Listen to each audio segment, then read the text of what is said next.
Recently, I've been obsessed with this.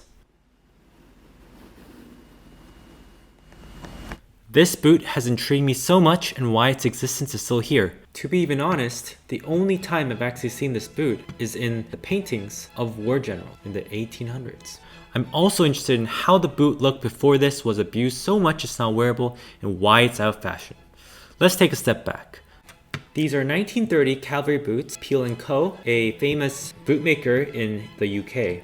They were usually given to people with high status and those who could afford the premium for the bespoke boots they could make. The history of riding boots is interesting because it comes from a place of growth and development of social class, at least to me. Anyways, these boots are buckle and lace Greenlee boots, a boot that originated in the lack of need to pull it up through these 3 buckles.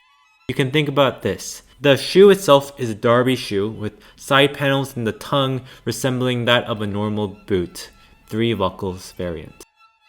We have to make sure that the original boots are polished to be used as an example to look when making them.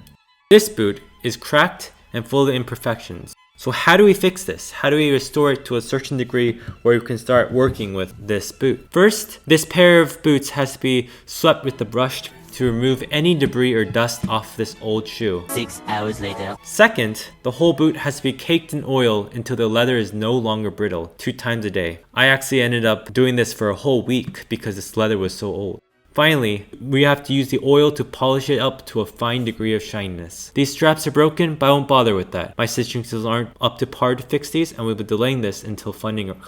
Instead, we'll focus on what will change after we make our own. The straps will be replaced with Velcro. The place where shoelaces will go will be replaced with elastic string instead to give it a more modern look and easy to fix down the line. What's next? We're going to be working on the patterns and where to get the leather and get the tools up in hand. Until next time, keep on the journey.